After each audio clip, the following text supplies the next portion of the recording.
CTV ಸ್ಥಳೀಯ ಸುದ್ದಿಗಳ ಪ್ರಾಯೋಜಕರು ರಾಮೋಸ್ ಫರ್ನಿಚರ್ಸ್ ಮತ್ತು ಇಂಟೀರಿಯರ್ಸ್. ನಮ್ಮ ಶಾಖೆಗಳು ಚಿಕ್ಕಬಳ್ಳಾಪುರ, ಚಿಂತಾಮಣಿ ಮತ್ತು ಯಲಹಂಕ ಉಪನಗರ.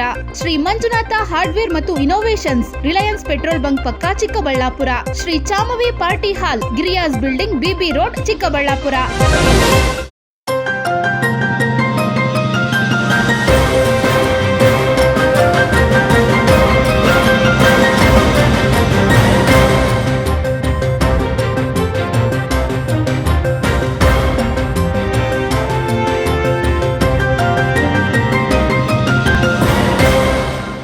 ನಮಸ್ಕಾರ, ಸಿಟಿವಿ ನ್ಯೂಸ್ಗೆ ಸ್ವಾಗತ. ನಾನು ನಿರಂಜನ್ ಬಿ ವಿದಾಸ್. ಮೊದಲಿಗೆ ಮುಖ್ಯಾಂಶಗಳು. ಕಟಾವಿಗೆ ಬಂದ ದ್ರಾಕ್ಷಿ ರಾತ್ರೋರಾತ್ರಿ ಮಾಯ. ರೆಡ್ ಗ್ಲೋಬ್ ದ್ರಾಕ್ಷಿ ಬೆಳೆ ಬೆಳೆದ ರೈತನಿಗೆ ಕಣ್ಣೀರು ತಂದ ದ್ರಾಕ್ಷಿ ಕಳವು. ಕೈಗೆ ಬಂದ ತುತ್ತು ಬಾಯಿಗೆ ಬಾರದೆ ರೈತನ ಬದುಕು ಸಂಕಷ್ಟಕ್ಕೆ. ಚಿಕ್ಕಬಳ್ಳಾಪುರ ನಂದಿಗಿರಿಧಾಮ ಪೊಲೀಸ್ ಠಾಣೆ ವ್ಯಾಪ್ತಿಯಲ್ಲಿ ಘಟನೆ. ಸಿವಿ ವೆಂಕಟರಾಯಪ್ಪ ಅವರ 111ನೇ ಜಯಂತಿ ಪ್ರಯುಕ್ತ ಚಿಕ್ಕಬಳ್ಳಾಪುರ ನಗರ ಸೇರಿ ಹಲವೆಡೆ ಅನ್ನದಾನ ಕಾರ್ಯಕ್ರಮ. ಜುಲೈ 30ರಂದು ನಡೆಯಲಿರುವ ಅದ್ದೂರಿ ಸಿವಿವಿ ದತ್ತಿ ಜಯಂತಿ ಬೃಹತ್ ರಕ್ತದಾನ ಶಿಬಿರಕ್ಕೆ ಕ್ಷಣಗಣನೆ. ಅಯೋಧ್ಯೆ ರಾಮ ಮಂದಿರ ಹುಂಡಿ ಕಳ್ಳರ ವಿರುದ್ಧ ಕ್ರಮಕ್ಕೆ ಕಾಂಗ್ರೆಸ್ ಆಗ್ರಹ. ಹುಂಡಿ ಹಣ ಕದ್ದವರ ಮನೆಗೆ ಜೆಸಿಬಿ ನುಗ್ಗಿಸಲಿಲ್ಲ ಯಾಕೆ ಎಂದು ಪ್ರಶ್ನಿಸಿದ ಕಾಂಗ್ರೆಸ್ ಮುಖಂಡರು. ನ್ಯಾಯಾಂಗ ತನಿಖೆಗೆ ಒತ್ತಾಯ.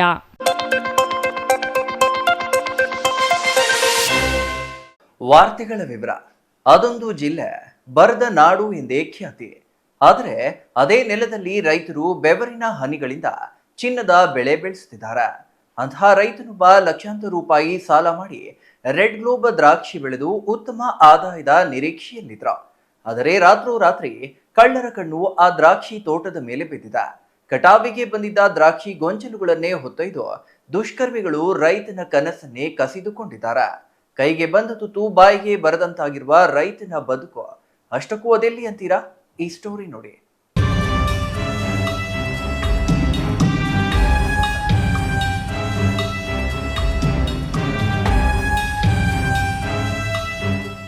ಹೀಗೆ ಹಸಿರಿನಿಂದ ಕಂಗೊಳಿಸುವ ಬಳ್ಳಿಗಳು, ಅವುಗಳ ನಡುವೆ ಕೆಂಪು ಮುತ್ತುಗಳಂತೆ ನೇತಾಡುತ್ತಿರುವ ರೆಡ್ ಗ್ಲೋಬ್ ದ್ರಾಕ್ಷಿ ಗೊಂಚಲುಗಳು, ನೋಡುಗರ ಕಣ್ಮನ ಸೆಳೆಯುವ ಈ ದೃಶ್ಯಗಳೇ ಈಗ ರೈತನ ಕಣ್ಣಿನಲ್ಲಿ ನೀರು ತರಿಸಿವೆ. ಯಾಕಂದ್ರೆ ಅದೇ ತೋಟದ ಹಲವೆಡೆ ದ್ರಾಕ್ಷಿ ಗೊಂಚಲುಗಳು ಮಾಯವಾಗಿವೆ. ಕಳ್ಳರ ಕೈಚಳಕಕ್ಕೆ ಬಲಿಯಾದ ಈ ತೋಟ ಚಿಕ್ಕಬಳ್ಳಾಪುರ ತಾಲೂಕಿನ ಕೊಳ್ಳುವನಹಳ್ಳಿ ಗ್ರಾಮದ ರೈತ ಬಸವರಾಜ್ ಅವರದ್ದು. ಸುಮಾರು 2 ಎಕರೆ ಜಮೀನಿನಲ್ಲಿ ಬರೋಬ್ಬರಿ 15 ಲಕ್ಷ ರೂಪಾಯಿ ಬಂಡವಾಳ ಹೂಡಿ ಸಾಲ ಸೋಲ ಮಾಡಿ ರೆಡ್ ಗ್ಲೋಬ್ ದ್ರಾಕ್ಷಿ ಬೆಳೆದಿದ್ರು.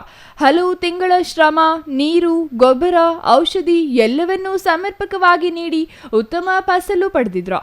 ಇನ್ನೇನು ಕಟಾವು ಮಾಡಿ ಮಾರುಕಟ್ಟೆಗೆ ಸಾಗಿಸಬೇಕು ಎನ್ನುವಷ್ಟರಲ್ಲಿ ಕಳ್ಳರ ಕಣ್ಣು ಈ ತೋಟದ ಮೇಲೆ ಬಿದ್ದಿದೆ. ನಾವು ರೆಡ್ ಗ್ಲೋಬ್ ಬೆಳೆದಿದ್ದೀರಿ, 2 ಎಕರೆ ಬೈಲ. ಇದರಲ್ಲಿ ಬೆಳೆ ಚೆನ್ನಾಗಿ ಬಂದಿತ್ತು. ನಾವು 11 ವರ್ಷ ತುಂಬ ಕಷ್ಟ ಬಿದ್ದಿದ್ದಕ್ಕೆ ಈ ದೇವರು ಈ ಸತಿ ಒಳ್ಳೆ ಫಲ ಕೊಟ್ಟಿದ್ದ. 11 ವರ್ಷಕ್ಕೆ ಕೊಟ್ಟಿದ್ರೆ ಅದರಲ್ಲಿ ಇದರಲ್ಲಿ ಬಂದು ಕಟ್ ಮಾಡಿಬಿಟ್ಟಿದ್ದಾರೆ. ಸುಮಾರು ಒಂದು 2.5 ಟನ್ ಅಷ್ಟು ಕಟ್ ಮಾಡಿ ಹಾಕಿದ್ದಾರೆ. ನಮಗೆ ತುಂಬ ಆತಂಕ ಆಗಿದೆ. ರಾತ್ರಿ 10-11 ಗಂಟೆವರೆಗೂ ಕಾವಲಿದ್ದರೆ ಆಮೇಲೆ ಮನೆಗೆ ಹೋದ್ಮೇಲೆ ಈ ಥರ ಮಾಡ್ಕೊಂಡು ಹೋಗಿದ್ದಾರೆ. 1 ಎಕರೆಗೆ ಒಂದು 5ರಿಂದ 8 ಲಕ್ಷವರೆಗೂ ಖರ್ಚು ಬರುತ್ತೆ.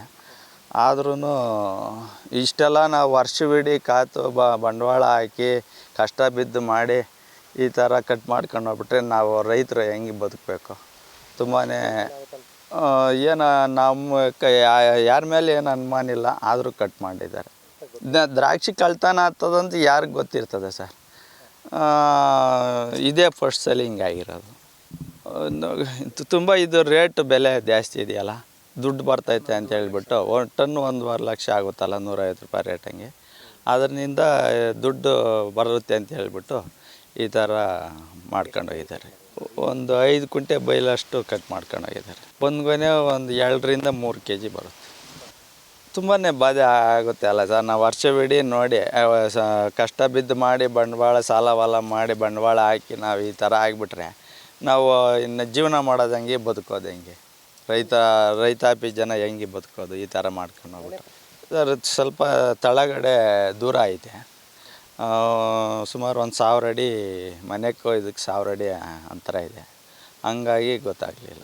ಇನ್ನು ಹಗಲು ರಾತ್ರಿ ಎನ್ನದೆ ಬೆವರು ಸುರಿಸಿ ಬೆಳೆದಿದ್ದ ದ್ರಾಕ್ಷಿ ಸಂಪೂರ್ಣ ಕಟಾವಿಗೆ ಸಿದ್ಧವಾಗಿತ್ತು. ಒಂದೊಂದು ಗೊಂಚಲು 2 ರಿಂದ 3 ಕೆಜಿ ತೂಕವಿದ್ದು ತೋಟದಲ್ಲಿಯೇ 1 ಕೆಜಿಗೆ 145 ರೂಪಾಯಿ ದರ ನಿಗದಿಯಾಗಿತ್ತು.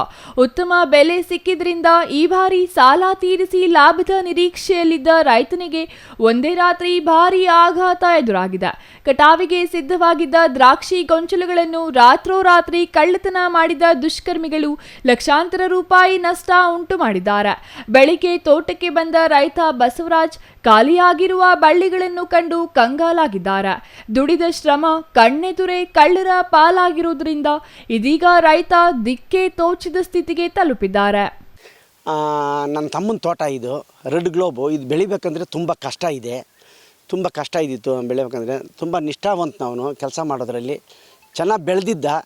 ಅದನ್ನು ನೋಡಿಬಿಟ್ಟು ಯಾರೋ ಈ ಸಹಿಸಲಾರ್ದೆ ರಾತ್ರಿ ಅಮಾವಾಸ್ಯೆ ಕತ್ತಲಲ್ಲಿ ಒಂದು 2-2.5 ಟನ್ನಷ್ಟು ಕಟ್ ಮಾಡ್ಕೊಂಡು ಹೋಗಿದ್ದಾರೆ. ನಮಗೆ ಆತಂಕ ಆಗಿಬಿಟ್ಟಿದೆ, ಯಾವ ಥರ ನಾವು ರೈತರು ಬಾಳೋದು ಈ ತೋಟಗಳಲ್ಲಿ ಅಂತಂದು. ಅದಕ್ಕೋಸ್ಕರಾಗಿ ಈ ಥರ ಹೇಳ್ತಾ ಇದ್ದೀವಿ. ಯಾವ ಥರ ಈ ರಾತ್ರಿ ಬಂದಿದ್ದಾರೆ, ಒಂದು 8-9 ಜನ ಬಂದಿದ್ದಾರೆ, ಒಬ್ಬರಿಬ್ಬರಿಂದ ಆಗಿಲ್ಲ. ಅದಲ್ಲದೆ ಅದು ಬೆಳೆ ಚೆನ್ನಾಗಿ ಬಂದಿತ್ತಲ್ಲ, ಒಂದು ಗೊನೆ ಕಟ್ ಮಾಡಿದರೆ 3 ರಿಂದ 3.5 ಕೆಜಿ ಬರುತ್ತೆ ಒಂದೊಂದು ಗೊನೆ. ಬೇಗ ಕಟ್ ಮಾಡಿಬಿಟ್ಟಿದ್ದಾರೆ. ಬಂದು ಸುಮಾರು ದೂರದಲ್ಲಿ ಗಾಡಿ ನಿಲ್ಲಿಸ್ಕೊಂಡು ಒಂದು 8-10 ಜನ ಕಟ್ ಮಾಡಿಕೊಂಡು ಎಲ್ಲ ಸಾಗಿಸ್ಕೊಂಡು ರಾತ್ರಿ ಈ ಕೆಲಸ ಮಾಡಿದ್ದಾರೆ. ನಮಗೆ ಗೊತ್ತಾಗಲಿಲ್ಲ. ತೋಟದಲ್ಲಿ ಯಾರೂ ಇರಲಿಲ್ಲ. 10 ಗಂಟೆ ಕಾವಲಿದ್ರಿ. 10 ಗಂಟೆ ನೋಡ್ಕೊಂಡು ಯಾವಾಗಲೂ 10 ಗಂಟೆ ಎಲ್ಲ ಸರ್ಚ್ ಮಾಡ್ತಾ ಇರ್ತೀವಿ. ಮಾಡಿಕೊಂಡು ಮನೆಗೆ ಬಂದು ಮಲ್ಕೊಂಡವನೇ. ಮಲಗಿದ್ದಾಗ ಈ ಥರ ಮಾಡಿದ್ದಾರೆ. 145ರಿಂದ 150 ರೂಪಾಯಿ ಗಂಟೆ ಕಟ್ ಮಾಡ್ತಾ ಇದ್ದಾರೆ. 145. ದ್ರಾಕ್ಷಿ ಕಳ್ಳತನದ ಬಗ್ಗೆ ನಂದಿಗಿರಿಧಾಮ ಪೊಲೀಸರಿಗೆ ದೂರು ನೀಡಿದ್ದು ಆರೋಪಿಗಳನ್ನು ಪತ್ತೆ ಹಚ್ಚಿ ನ್ಯಾಯ ಒದಗಿಸುವಂತೆ ಮನವಿ ಮಾಡಿದ್ದಾರೆ. ರೈತನ ಬೆವರಿನ ಫಲವನ್ನು ಕಸಿಯುವ ಕಳ್ಳರ ವಿರುದ್ಧ ಕಠಿಣ ಕ್ರಮ ಕೈಗೊಳ್ಳಬೇಕೆಂಬುದು ಸ್ಥಳೀಯ ರೈತರ ಒತ್ತಾಯವಾಗಿದೆ. Tavadanahalli Ramesh, CTV news, Chikkaballapur.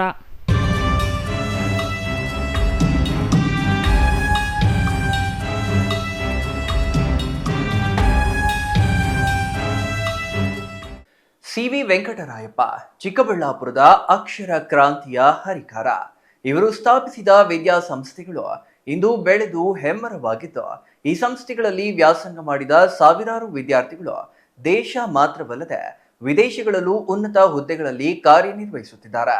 ಇಂತಹ ಶಿಕ್ಷಣ ಕ್ರಾಂತಿಯ ಹರಿಕಾರರಾದ ಸಿ.ವಿ. ವೆಂಕಟರಾಯಪ್ಪನವರ 111ನೇ ಜಯಂತಿ ಹಾಗೂ 30ನೇ ದತ್ತಿ ಜಯಂತಿ ಅಂಗವಾಗಿ ಇಂದು ಚಿಕ್ಕಬಳ್ಳಾಪುರ ನಗರ ಸೇರಿದಂತೆ ಹಲವು ಕಡೆಗಳಲ್ಲಿ ಅನ್ನದಾನ ಕಾರ್ಯಕ್ರಮ ಆಯೋಜಿಸಲಾಗಿತ್ತು. ಈ ಕುರಿತು ಒಂದು ವರದಿ ಇಲ್ಲಿದೆ ನೋಡಿ.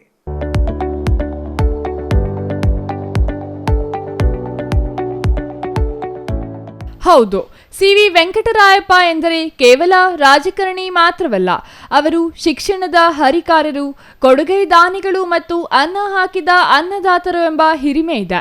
ಇಂತಹ ಮಹನೀಯರ ಜಯಂತಿ ಎಂದರೆ ಅದು ಅವರ ಅಭಿಮಾನಿಗಳಿಗೆ ಮಾತ್ರವಲ್ಲದೆ ಅವರ ಸಂಸ್ಥೆಯಲ್ಲಿ ವ್ಯಾಸಂಗ ಮಾಡಿದ ಸಹಸ್ರಾರು ಮಂದಿ ವಿದ್ಯಾರ್ಥಿಗಳಿಗೆ ಹಬ್ಬದಂತೆಯೇ ಸರಿ. ಹಾಗಾಗಿಯೇ ಪ್ರತಿ ವರ್ಷದ ದತ್ತಿ ದಿನಾಚರಣೆ ಎಂದರೆ ಅದು ಎಲ್ಲರಿಗೂ ವಿಶೇಷ. ಜುಲೈ 30ರಂದು ನಡೆಯುವ ದತ್ತಿ ದಿನಾಚರಣೆ ವಿಶೇಷ ಸಾಮಾಜಿಕ ಸೇವಾ ಕಾರ್ಯಗಳ ಮೂಲಕ ಖ್ಯಾತಿ ಪಡೆಯುತ್ತಿರುವುದು ವಿಶೇಷ. ಅವರ ರಕ್ತದಾನ ಶಿಬಿರ ದೇಶದಲ್ಲಿಯೇ ಖ್ಯಾತಿಗೆ ಪಾತ್ರವಾಗಿದೆ. ದೇಶದಲ್ಲಿಯೇ ಅತಿ ಹೆಚ್ಚು ರಕ್ತ ಸಂಗ್ರಹದ ಮೂಲಕ ದಾಖಲೆ ಬರೆಯುವುದರಲ್ಲಿಯೂ ಕೆವಿ ಶಿಕ್ಷಣ ಸಂಸ್ಥೆಗಳು ಯಶಸ್ವಿಯಾಗಿದೆ ಎಂಬುದು ವಿಶೇಷ. ಇಂತಹ ಜನಪರ ಕಾರ್ಯಕ್ರಮಗಳಲ್ಲಿ ಕೆವಿ ಶಿಕ್ಷಣ ಸಂಸ್ಥೆಗಳ ಅಧ್ಯಕ್ಷ ಕೆವಿ ನವೀನ್ ಕಿರಣ್ ಅವರು ನಿರಂತರವಾಗಿ ಭಾಗವಹಿಸುತ್ತಿರುತ್ತಾರೆ. ಕೆವಿ ಮತ್ತು ಪಂಚಗಿರಿ ವಿದ್ಯಾದತ್ತಿ ಶಿಕ್ಷಣ ಸಂಸ್ಥೆಗಳ ಸಂಸ್ಥಾಪಕ ಅಧ್ಯಕ್ಷರಾದ ಸಿ.ವಿ. ವೆಂಕಟರಾಯಪ್ಪನವರ 111ನೇ ಜಯಂತಿ ಮತ್ತು 30ನೇ ದತ್ತಿ ದಿನಾಚರಣೆ ಅಂಗವಾಗಿ ಚಿಕ್ಕಬಳ್ಳಾಪುರದ ಖಾಸಗಿ ಬಸ್ ನಿಲ್ದಾಣ, ಅಂಬಾಭವಾನಿ ಹೋಟೆಲ್ ಸೇರಿದಂತೆ ಅನೇಕ ಕಡೆಗಳಲ್ಲಿ ಇಂದು ಅನ್ನದಾನ ಕಾರ್ಯಕ್ರಮ ಹಮ್ಮಿಕೊಳ್ಳಲಾಗಿದೆ. ಅಲ್ಲದೆ ಮಂಚೇನಹಳ್ಳಿಯಲ್ಲಿಯೂ ಈ ಕಾರ್ಯಕ್ರಮ ನಡೆಯುತ್ತಿರುವುದು ವಿಶೇಷ.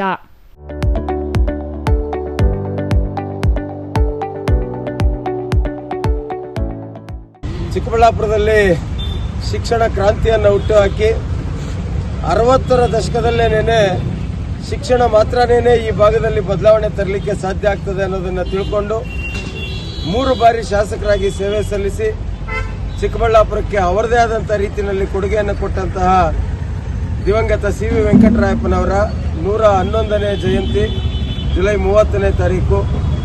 ಇಡೀ ಜುಲೈ ತಿಂಗಳಾದ್ಯಂತನೂ ಅನೇಕ ಕಾರ್ಯಕ್ರಮಗಳನ್ನು ನಮ್ಮ ದತ್ತಿಗಳ ಮುಖಾಂತರ ಹಮ್ಮಿಕೊಳ್ತಾ ಬಂದಿದ್ದೇವೆ. ವಿಶೇಷವಾಗಿ ಇವತ್ತು 15ನೇ ತಾರೀಕು ಸುಮಾರು 11 ಜಾಗಗಳಲ್ಲಿ ಸಾಮೂಹಿಕ ಅನ್ನ ಸಂತರ್ಪಣೆ ಕಾರ್ಯಕ್ರಮದ ಮುಖಾಂತರ 23ನೇ ತಾರೀಕು ನಡೀತಕ್ಕಂತಹ ಅತ್ಯಂತ ಪ್ರಾಮುಖ್ಯತೆ ಮತ್ತು ಅರ್ಥಪೂರ್ಣ ಕಾರ್ಯಕ್ರಮವಾಗಿರ್ತಕ್ಕಂತಹ ರಕ್ತದಾನ ಶಿಬಿರದ ಪ್ರಚಾರ ಕಾರ್ಯಕ್ರಮವನ್ನು ಸಹ ಇದರ ಜೊತೆಗೆ ಮಾಡ್ತಾ ಬಂದಿದ್ದೇವೆ. ಇವತ್ತು ಈ ಬಾರಿ ವಿಶೇಷವಾಗಿ 2026ನೇ ಇಸ್ವಿಯಿಂದ 15ನೇ ತಾರೀಕು ಪ್ರತಿ ವರ್ಷ ಒಂದು ಅನ್ನ ಸಂತರ್ಪಣೆ ಕಾರ್ಯಕ್ರಮವನ್ನು ಸಾಮೂಹಿಕವಾಗಿ ಮಾಡಬೇಕು. ಬಹುಶಃ ಹಸಿದ ಹೊಟ್ಟೆಗೆ ಅನ್ನ ಕೊಡುವುದಕ್ಕಿಂತ ಮಿಗಿಲಾದಂಥ ಕೆಲಸ ಇಲ್ಲ ಅಂತ ನಂಬಿರ್ತಕ್ಕಂಥವ್ರು ನಾವು. ಇವತ್ತು ಚಿಕ್ಕಬಳ್ಳಾಪುರದಲ್ಲಿ ನಾನಾ ಕಡೆಯಿಂದ ಬಂದಿರತಕ್ಕಂಥ ಪ್ರತಿಯೊಬ್ಬರಿಗೂ, ವಿಶೇಷವಾಗಿ ಸರ್ಕಾರಿ ಕಚೇರಿಗಳಿಗೆ ಬಂದಿರತಕ್ಕಂಥವರು, ಆಸ್ಪತ್ರೆಗಳಿಗೆ ಬಂದಿರತಕ್ಕಂಥವರು, ರೈತಾಪಿ ವರ್ಗ, ಇವರೆಲ್ಲರಿಗೂ ಸಹ ಹೊಟ್ಟೆ ತುಂಬ ಊಟವನ್ನು ಕೊಡಬೇಕು ಅಂತ ಸಂಕಲ್ಪವನ್ನು ಮಾಡಿ ಇದೆಲ್ಲ ಕಾರ್ಯಕ್ರಮವನ್ನು ನಮ್ಮ 2 ಶಿಕ್ಷಣ ಸಂಸ್ಥೆಗಳಲ್ಲಿ ಕಾರ್ಯನಿರ್ವಹಿಸ್ತಾ ಇರತಕ್ಕಂಥ ಸಿಬ್ಬಂದಿ ವರ್ಗದವರು ಕಳೆದ 1.5 ತಿಂಗಳಿನಿಂದ ಈ ರಕ್ತದಾನ ಶಿಬಿರದ ಬಗ್ಗೆ ಅವರು ಮಾಡ್ತಾ ಇರತಕ್ಕಂಥ ಶ್ರಮ ನಾನು ಎಷ್ಟು ಬಾರಿ ಕೊಂಡಾಡಿದ್ರೂ ಸಹ ಕಮ್ಮಿ ಆಗ್ತದೆ. ಚಿಕ್ಕಬಳ್ಳಾಪುರ ನಗರದ ಹಲವು ಕಡೆ ಮಂಚೇನಹಳ್ಳಿ, ವಾಪಚಂದ್ರ, ನಂದಿ ಮುಂತಾದ ಕಡೆಗಳಲ್ಲಿ ಅನ್ನದಾನ ಕಾರ್ಯಕ್ರಮ ಯಶಸ್ವಿಯಾಗಿ ನಡೆದಿದೆ. ಎಲ್ಲ ಕಡೆಗಳಲ್ಲಿಯೂ ಕೆವಿ ಮತ್ತು ಪಂಚಗಿರಿ ವಿದ್ಯಾದತ್ತಿ ಅಧ್ಯಕ್ಷ ಕೆವಿ ನವೀನ್ ಕಿರಣ್ ಅವರು ಜನರಿಗೆ ಅನ್ನ ಬಡಿಸುವ ಮೂಲಕ ಕಾರ್ಯಕ್ರಮ ಉದ್ಘಾಟಿಸಿದರು. ಈ ಸಂದರ್ಭದಲ್ಲಿ ಸಮಾಜ ಸೇವಕ ಮಹೇಶ್, ಪಂಚಗಿರಿ ಪ್ರೌಢಶಾಲೆ ಶಿಕ್ಷಕರು ಮತ್ತು ಸಿಬ್ಬಂದಿ ಹಾಜರಿದ್ದರು. News bureau, CTV news, Chikkaballapur.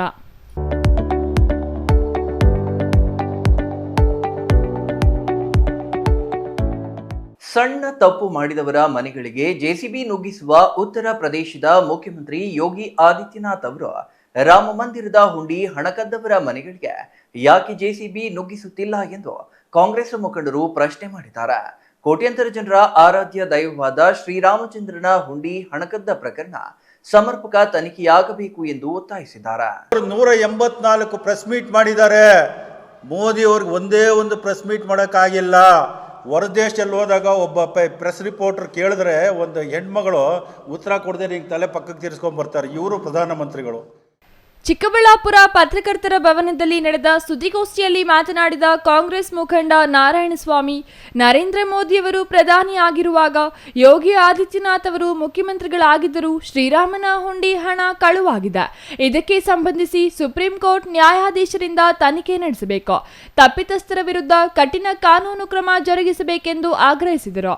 ಅಲ್ಲದೆ ಇತ್ತೀಚೆಗೆ ಪ್ರಶ್ನೆ ಪತ್ರಿಕೆ ಲೀಕ್ನಿಂದಾಗಿ ಅನೇಕ ಮಕ್ಕಳ ಭವಿಷ್ಯ ಡೋಲಾಯಮಾನವಾಗಿದೆ. ಇಷ್ಟೆಲ್ಲ ಅವಾಂತರಗಳು ನಡೆದರೂ ಪ್ರಧಾನಿ ಒಂದು ಸುದ್ದಿಗೋಷ್ಠಿ ನಡೆಸಿ ಸ್ಪಷ್ಟನೆ ನೀಡುವ ಕೆಲಸ ಮಾಡಿಲ್ಲ ಎಂದು ಆರೋಪಿಸಿದರು. ಹೊರಗಡೆ ಬರುವಾಗ ತಪಾಸಣೆ ಮಾಡಿ ಆ ಹಣವನ್ನು ಏನು ಆಚೆ ತಗೊಂಡು ಹೋಗಿರೋಂಗೆ ತಪಾಸಣೆ ಮಾಡಿ ಹೊರಗಡೆ ಬಿಡಬೇಕಾಗ್ತದೆ. ಆ ಕೆಲಸವನ್ನು ಅವರು ಮಾಡಿಲ್ಲ. ಈಗಾಗಲೇ ಯಾರು ಚಂಪತ್ ರಾಯ್ ಮತ್ತು ಅನಿಲ್ ಮಿಶ್ರಾ ಇವರು ಅಲ್ಲಿ ಮುಖ್ಯಸ್ಥರು, ಈಗಾಗಲೇ ಅವರು ರಾಜೀನಾಮೆಯನ್ನು ಕೊಟ್ಟಿದ್ದಾರೆ. ಅವ್ರ ಮೇಲೆ ಕ್ರಿಮಿನಲ್ ಕೇಸುಗಳು ಸಹ ಆಗಿದೆ. ಮತ್ತು ಈ ರಾಮಚರಿತ ಮಾನಸ್ ಅಂತ ಒಂದು ಚಿನ್ನದ ಲೇಪನದ ಹಾಳೆಗಳನ್ನು ತಯಾರು ಮಾಡಿ ಅಲ್ಲೇ ರಾಮನ ಬಗ್ಗೆ ಒಂದು ಚರಿತ್ರೆಯನ್ನು ಬರೆದಿದ್ರು. ಅದರ ಬೆಲೆ 5 ಕೋಟಿ ರೂಪಾಯಿ. ಇವತ್ತು ಆ ರಾಮಚರಿತ ಮಾನಸ್ ಪುಸ್ತಕ ಪತ್ತೆ ಇಲ್ಲ. ಅನೇಕ ವಿಗ್ರಹಗಳು ಏನು ದಾನಿಗಳ ಕೊಡುಗೆಯಾಗಿ ಕೊಟ್ಟಿದ್ದಂಥ ಚಿನ್ನ ಮತ್ತು ಬೆಳ್ಳಿಯ ವಿಗ್ರಹಗಳು ಸಹ ಕಳ್ತನ ಆಗಿದೆ. ಅದನ್ನು ಕರಗಿಸಿ ಚಿನ್ನ ಮತ್ತು ಬೆಳ್ಳಿ ಗಟ್ಟಿಗಳಾಗಿ ಮಾಡಿದ್ದಾರೆ. ಸೊ ಅದರ ಬಗ್ಗೆಯೂ ಸಹ ಇವತ್ತು ತನಿಖೆ ಆಗ್ತಾ ಇಲ್ಲ. ಮತ್ತು ಅಲ್ಲಿ CC ಕ್ಯಾಮ್ರಾಗಳು ಸುಮ್ಮನೆ ನೆಪ ಮಾತ್ರಕ್ಕೆ ಹಾಕಿದ್ದಾರೆ. ಯಾವುದೇ CC ಕ್ಯಾಮ್ರಾಗಳು ಕೆಲಸ ಮಾಡ್ತಾ ಇಲ್ಲ. ಸೊ ಹಾಗಾಗಿ ಏನು ಇವತ್ತು ಅಲ್ಲಿ ರಾಮ ಮಂದಿರವನ್ನು ಕಟ್ಟಿದ್ದಾರೆ, ಇದರ ಬಗ್ಗೆ ಹಿಂದಿನಿಂದಲೂ ಸಹ ಡಿಸ್ಪ್ಯೂಟ್ ಇತ್ತು ಕೋರ್ಟಲ್ಲಿ. ಆದರೆ ಕೋರ್ಟ್ ತೀರ್ಮಾನ ಆದಮೇಲೆ ರಾಮ ಮಂದಿರವನ್ನು ಕಟ್ಟಿ ಮತ್ತು ಮಸೀದಿಯನ್ನು ಕಟ್ಟಿ ಅನ್ನೋ ಒಂದು ಇದಿತ್ತು. ನಮ್ಮ ರಾಜೀವ್ ಗಾಂಧಿಯವರು ಪ್ರಧಾನಮಂತ್ರಿ ಆದಮೇಲೆ ಒಂದು ತೀರ್ಮಾನವನ್ನು ತಗೊಂಡ್ರು. ರಾಮ ಮಂದಿರದಲ್ಲಿ ಹಿಂದೂಗಳು ಪೂಜೆ ಮಾಡಿ ಮಸೀದಿಯಲ್ಲಿ ಮುಸ್ಲಿಮರು ಪೂಜೆ ಮಾಡಿ ಕೋರ್ಟ್ ಅಂತಿಮವಾಗಿ ಏನು ತೀರ್ಪು ಕೊಡ್ತಾ ಇದೆ ಅದನ್ನ ನಡ್ಕೊಳ್ಳಿ ಅಂತ. ಸುಪ್ರೀಂ ಕೋರ್ಟು ಒಳ್ಳೆ ತೀರ್ಪನ್ನು ಕೊಟ್ಟಿದೆ, ಅಲ್ಲಿ ರಾಮ ಮಂದಿರವನ್ನು ಕಟ್ಟಬೇಕು ಅಂತ. ಮುಸ್ಲಿಮರಿಗೆ ಬೇರೆ ಕಡೆ 5 ಎಕರೆ ಜಮೀನು ಕೊಡಿ, ಅವರು ಮಸೀದಿಯನ್ನು ಕಟ್ಕೊಳ್ಳಿ ಅಂತ ಹೇಳಿದರು. ಅದೇ ರೀತಿ ಮುಸ್ಲಿಮರು ಯಾವುದೇ ತಕರಾರು ತೆಗೆದಿರಾ ರಾಮ ಮಂದಿರವನ್ನು ಕಟ್ಟಲಿಕ್ಕೆ ಸಂಪೂರ್ಣ ಸಹಕಾರವನ್ನು ಕೊಟ್ಟಿದ್ದಾರೆ. ಇಷ್ಟಾದ ಮೇಲೆ ಇಷ್ಟಾಗಿದೆ, ಇದುವರೆಗೂ ಮಾನ್ಯ ಪ್ರಧಾನಮಂತ್ರಿಗಳಾಗಲಿ ಅಥವಾ ಏನು ಗೃಹ ಮಂತ್ರಿಗಳು ಆಗಲಿ ಮತ್ತು ಆ ಪಕ್ಷದ ಅಧ್ಯಕ್ಷ ನಡ್ಡಾ ಆಗಲಿ ಬಾಯಿ ಬಿಚ್ತಾ ಇಲ್ಲ.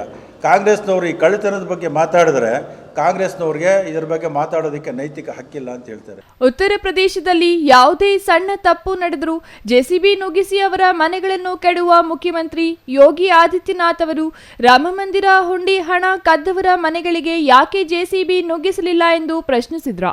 ಹಾಗಾಗಿ ನ್ಯಾಯಮೂರ್ತಿಗಳ ನೇತೃತ್ವದಲ್ಲಿ ಉನ್ನತ ಮಟ್ಟದ ಸಮಿತಿ ರಚನೆ ಮಾಡಿ ಈ ಸಂಬಂಧ ತನಿಖೆ ನಡೆಸಿ ತಪ್ಪಿತಸ್ಥರ ವಿರುದ್ಧ ಕಾನೂನು ಕ್ರಮ ಜರುಗಿಸಬೇಕೆಂದು ಒತ್ತಾಯಿಸಿದ್ರು.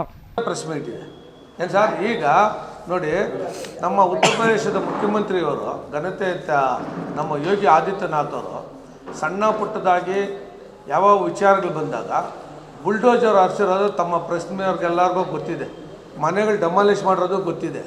ಈ ರೀತಿ ಇವತ್ತು 200 ಕೋಟಿ ದೇವ್ರೊಡವೆ, ಅದು ನಿಮ್ಮದು ನಮ್ಮದು ಈ ದೇಶದ ಸಮಸ್ತ ನಾಗರಿಕರು ಕೊಟ್ಟಿರ್ತಕ್ಕಂಥ ದೇಣಿಗೆ, ಅದನ್ನು ಡೈರೆಕ್ಟಾಗಿ ಕಳ್ತನ ಮಾಡಿದಾಗ ಅವ್ರ ಮನೆ ಮೇಲೆ ಏಕಾಏಕಿ ಬುಲ್ಡೋಜರ್ ಹರಿಸಿಲ್ಲ. ಇದು ಬೇರೆಯವ್ರಿಗೆ ನ್ಯಾಯ, ಇವ್ರಿಗೂ ನ್ಯಾಯನಾ? ಇಲ್ಲಿ ಕಳ್ತನ ಮಾಡಿರ್ತಕ್ಕಂಥವ್ರೆಲ್ಲನೂ ಯಾರು, ಯಾವ ಸಂಸ್ಥೆಗೆ ಸಂಬಂಧಪಟ್ಟಿರೋರು? ಅಲ್ಲಿ RTIL ಬರೋದಿಲ್ಲ. ಆ ಒಂದು ಸ್ಥಾಪನೆ ಮಾಡಿರೋರು ಘನತೆಯುತ ಪ್ರೈಮ್ ಮಿನಿಸ್ಟ್ರು, ಓಪನ್ ಮಾಡಿರೋರು ಅವರ, ಗುದ್ಲಿ ಪೂಜೆ ಮಾಡಿರೋರು ಅವರ, ಎಲ್ಲ ಅಲ್ಲಿ A to Z ಅವರೇ ಮಾಡಿರ್ತಕ್ಕಂಥ ಒಂದು ರಾಮ ಮಂದಿರನ ಇವತ್ತು ಅಲ್ಲಿ ಅಷ್ಟೊಂದು ಆಗಿದೆ, ಅದು ತಡೆಗಟ್ಟಕ್ಕಾಗ್ತಾ ಇಲ್ಲ ಅವ್ರ ಕೈಯಲ್ಲಿ. ಯಾಕೆ ಇದುವರೆಗೂ ಮಾತಾಡಲಿಲ್ಲ? ಇವರು ಆದಿತ್ಯನಾಥ್ ಅವರು ಮುಖ್ಯಮಂತ್ರಿ ಇದ್ದಾರಲ್ವ, ಅವರು ಎಷ್ಟು ನ್ಯಾಯ ನೀತಿಯಾಗಿ ಹೋರಾಟ ಮಾಡ್ತಾ ಇದ್ದಾರೆ. ಕಾಮನ್ ಪೀಪಲ್ಗೆ ಮನೆಗಳು ಹೊಡೆದಿರೋದು ನಿಮಗೂ ಗೊತ್ತಿದೆ, ಈ ದೇಶಕ್ಕೆಲ್ಲ ಗೊತ್ತಿದೆ. ಈಗ ಅವ್ರು ಕಳ್ಳರ ಮನೇನು ಹೊಡಿಲಿ, ಯಾಕೆ ಹೊಡಿಬಾರ್ದಂತೆ ರೂಲ್ ಇದೆಯಾ? ದೇಶಕ್ಕೆ ನ್ಯಾಯ ಕೊಡಲಿ. ಜನ ಪ್ರತಿಯೊಬ್ಬರು ರಾಮನ ಸೊತ್ತು, ಈ ಇಂಡಿಯನ್ ಪೀಪಲ್ಸ್ ಯಾರೇ ಆಗಿರ್ಬೋದು, ಪ್ರತಿಯೊಬ್ಬರಿಗೂ ರಾಮ ಇದ್ದಾನೆ. News bureau, CTV news, Chikkaballapur.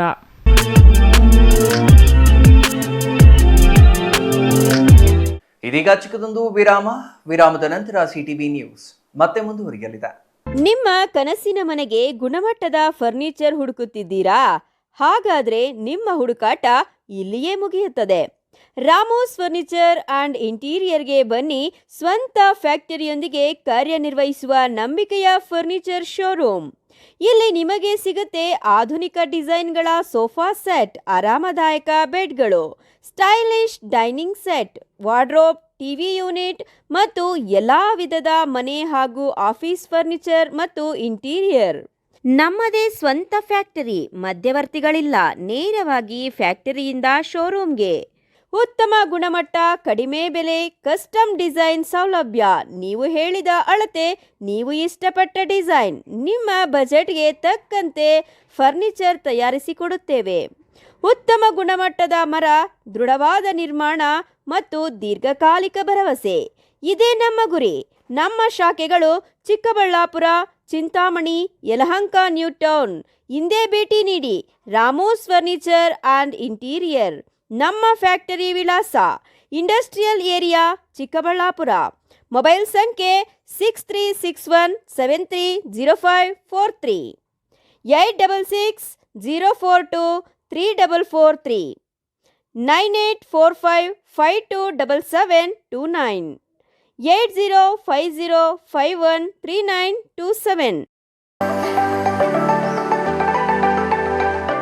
Shri Manjunatha hardware and innovations 22 ವರ್ಷಗಳಿಂದ ಮಾರುಕಟ್ಟೆಯಲ್ಲಿ ಸುದೀರ್ಘ ಪಯಣ ಮತ್ತು ಗ್ರಾಹಕ ಹಾಗೂ ಎಂಜಿನಿಯರಿಂಗ್ಗಳ ನಂಬಿಕೆಯ ಆಯ್ಕೆ.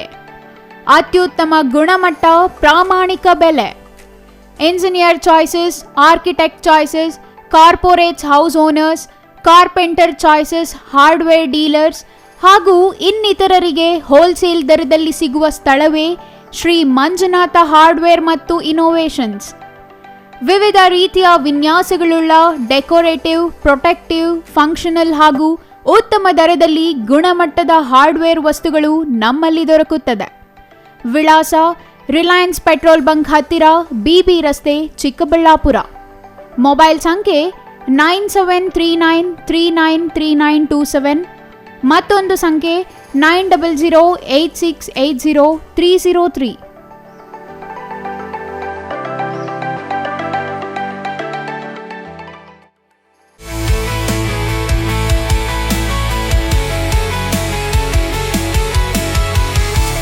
ಶ್ರೀ ಸರೋವರ್ ರೆಸಾರ್ಟ್ ಹುಟ್ಟುಹಬ್ಬ, ನಿಶ್ಚಿತಾರ್ಥ, ಬೀಗರ ಊಟ, ಕಾರ್ಯಕ್ರಮ ಯಾವುದೇ ಇರಲಿ, ನಿಮ್ಮ ಸಂಭ್ರಮ ಶ್ರೀ ಸರೋವರ್ ರೆಸಾರ್ಟಿನಲ್ಲಿರಲಿ. ಸುಂದರ ವಾತಾವರಣ, ಸುವಿಶಾಲ ಮೈದಾನ, ಕಾರ್ಯಕ್ರಮ ವೇದಿಕೆ ಎಲ್ಲವೂ ನಿಮಗಾಗಿ. ಆಕರ್ಷಕ ಬಾಡಿಗೆ, ಸಮಾಧಾನದ ಸೇವೆ. ಕೆಂಪೇಗೌಡ ವಿಮಾನ ನಿಲ್ದಾಣದಿಂದ ಕೇವಲ 30 ಕಿಲೋಮೀಟರ್ ಅಂತರದಲ್ಲಿ. ದಿನ್ನೆ ಹೊಸಹಳ್ಳಿಯಿಂದ ಇಶಾಗೆ ಹೋಗುವ ಮುಖ್ಯ ರಸ್ತೆಯಲ್ಲಿ ಸಿದ್ಧವಾಗಿದೆ ಶ್ರೀ ಸರೋವರ್ ರೆಸಾರ್ಟ್. ಇಶಾ ದೇವಾಲಯದಿಂದ ಕೂಗಳತೆ ದೂರ, ರಂಗಧಾಮ ಕೆರೆಯಿಂದ ಕೆಲವೇ ಅಡಿಗಳ ಅಂತರ, ಲೇಕ್ ವ್ಯೂ, ಹಿಲ್ ವ್ಯೂ ಎಲ್ಲವೂ ಲಭ್ಯವಿರುವ ಏಕೈಕ ರೆಸಾರ್ಟ್ ಶ್ರೀ ಸರೋವರ್. ಎಲ್ಲ AC ಕೊಠಡಿಗಳು, ಸ್ಟಾರ್ ಹೋಟೆಲ್ ಸೌಲಭ್ಯಗಳು. ಮತ್ತೇಕೆ ತಡ, ಕೂಡಲೇ ಬುಕ್ ಮಾಡಲು ಸಂಪರ್ಕಿಸಿ. ಶ್ರೀ ಸರೋವರ್ ರೆಸಾರ್ಟ್, ಇಶಾ ಮುಖ್ಯ ರಸ್ತೆ, ಇಶಾ ದೇವಾಲಯ ಸಮೀಪ, ಚಿಕ್ಕಬಳ್ಳಾಪುರ. ಮೊಬೈಲ್ ಸಂಖ್ಯೆ 9535561053, ಮತ್ತೊಂದು ಸಂಖ್ಯೆ 8904562827.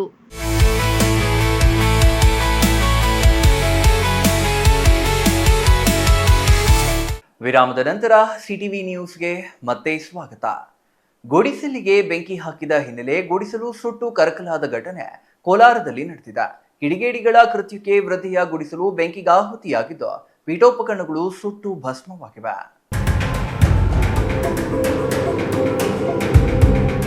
ಗುಡಿಸಲಿಗೆ ಬೆಂಕಿ ಹಾಕಿದ ಹಿನ್ನೆಲೆ ಗುಡಿಸಲು ಸುಟ್ಟು ಕರಕಲಾದ ಘಟನೆ ಕೋಲಾರದಲ್ಲಿ ನಡೆದಿದೆ.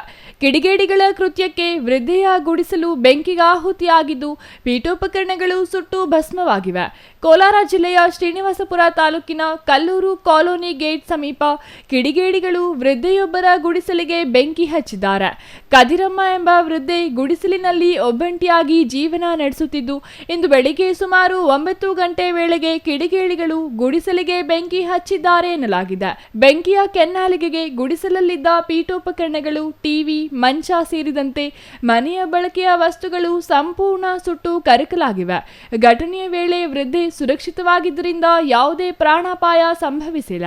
ಆದರೆ ಮನೆಯಲ್ಲಿದ್ದ ಅಗತ್ಯ ವಸ್ತುಗಳು ಬೆಂಕಿಗೆ ಆಹುತಿಯಾಗಿರುವುದರಿಂದ ವೃದ್ಧೆ ಸಂಕಷ್ಟಕ್ಕೆ ಸಿಲುಕಿದ್ದಾರೆ. ಮಾಹಿತಿ ತಿಳಿದ ಕೂಡಲೇ ಶ್ರೀನಿವಾಸಪುರ ಪೊಲೀಸರು ಸ್ಥಳಕ್ಕೆ ಭೇಟಿ ನೀಡಿ ಪರಿಶೀಲನೆ ನಡೆಸಿದ್ದು, ಬೆಂಕಿ ಹಚ್ಚಿದ ಕಿಡಿಗೇಡಿಗಳ ಪತ್ತೆಗೆ ತನಿಖೆ ಆರಂಭಿಸಿದ್ದಾರೆ. ಸ್ಥಳೀಯರು ಕೃತ್ಯ ಎಸಗಿದವರ ವಿರುದ್ಧ ಕಠಿಣ ಕ್ರಮ ಕೈಗೊಳ್ಳುವಂತೆ ಆಗ್ರಹಿಸಿದ್ದು, ಸಂಕಷ್ಟದಲ್ಲಿರುವ ವೃದ್ಧೆಗೆ ನೆರವು ನೀಡಬೇಕೆಂದು ಮನವಿ ಮಾಡಿದ್ದಾರೆ. కాలువని గేటు నా పేరు కదిరమ్మ. నా గుడిసి కగ్గిపెట్టేసిండారు. 40-50 ఏళ్ళు ఇంక ఆగసాట్లు పొడితే పడగండ్లు పొడితే నేను ఇంకా కురుమల్లని చెప్పానని నాకు ఈ ఇంత పొందిస్తూ ఉండారు. దేవునికి అగ్గిపెట్టేసిండ్రి. దేవస్థానానికి 6 నెలలు పడిపోతే నేను ఈత ఏమేమో గతులు పొట్టిస్తూ ఉన్నారు స్వామి. మీరు దయపెట్టి మాతో చూడాలా.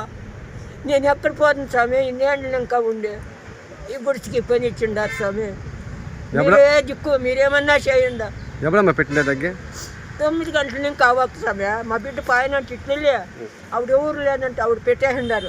ఆ బిడ్డ చూసుకొని పోయింది, అప్పుడు లేదంట. రాత్రి పొద్దున్న పొద్దున్నే 9 గంటలు 10 గంటల్లో నేను ఆవిడ పేటలోనే ఉంటే ఎవరో మిసినప్పుడు ఏమో అగ్గిరోలుతా ఉందమ్మా ఇంట్లో ఆయన చంద్రాడుకొని ఉరిపెట్టే చెప్పండి దగ్గర మురుగుతా ఉంది. ఇటొచ్చి అంటే గోలాడి తన్ని పోయినా భగవంత అంటే గికాట్లు అంతా పోయిస్తుంది స్వామి.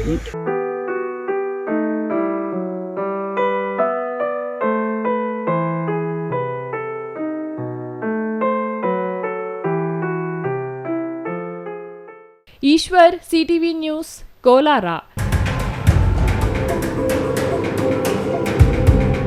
ಒಳ ಮೀಸಲಾತಿ ಜಾರಿಯಾದ ಹಿನ್ನೆಲೆ ಮೂಲ ಜಾತಿ ತಿದ್ದುಪಡಿ ಮತ್ತು ಆದಾಯ ಪ್ರಮಾಣ ಪತ್ರಕ್ಕಾಗಿ ಬೆಳಗಿನಿಂದ ಸಂಜೆಯವರೆಗೂ ಸಾಲಿನಲ್ಲಿ ನಿಂತ ಜನರು ಜಾತಿ ಮತ್ತು ಆದಾಯ ಪ್ರಮಾಣ ಪತ್ರ ಪಡೆಯಲು ಹರಸಾಹಸ ಪಡುವಂತಾಗಿದೆ.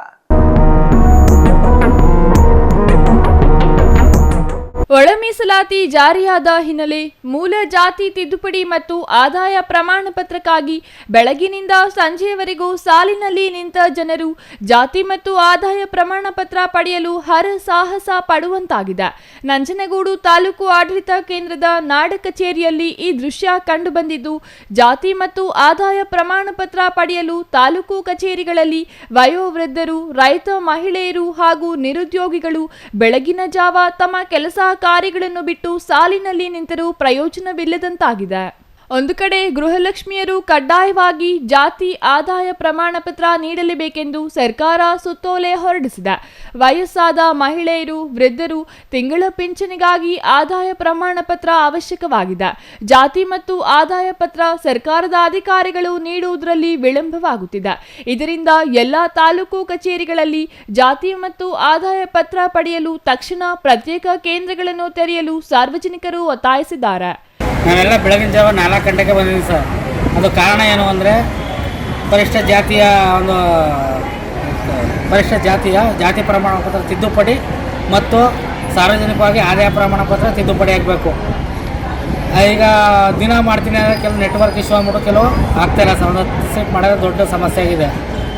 ಈಗ ಬೆಳಗ್ಗೆ ಜನ ಪಾಪ ಎಷ್ಟೋ ಜನ ಮುದುಕರೆಲ್ಲ ಬಂದವ್ರೆ, ವಯೋವೃದ್ಧರು, ಎಷ್ಟೋ ಜನ BP ಶುಗರ್ ಐತೆ, ಟೈಮ್ಗೆ ತಿಂಡಿ ಇಲ್ಲ. ಈಗ ಅವ್ರೇನಾದ್ರು ಹೆಚ್ಚು ಕಮ್ಮಿ ಮೇಲೆ ತಾಲೂಕು ಆಡಳಿತ ಹೊಣೆ ಆಗುತ್ತೆ ಅನ್ಕೋತೀನಿ.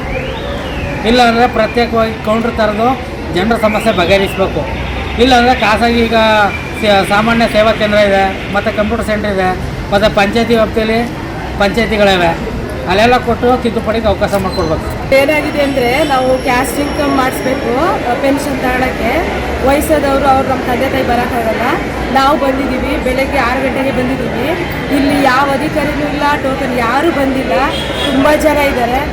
ಮತ್ತು BP ಶುಗರ್ ಇರೋದ್ರಿಂದ ಅವ್ರಿಗೆ ತುಂಬ ಕಷ್ಟ ಆಗ್ತಾಯಿದೆ. ಬೇಗ ಟೋಕನ್ ಕೊಡ್ತಿಲ್ಲ, ಸಿಸ್ಟಮ್ ಎಲ್ಲ ಸರಿ ಇಲ್ಲ. ಇಲ್ಲೊಂದು 500 ಜನ ಇದ್ದಾರೆ.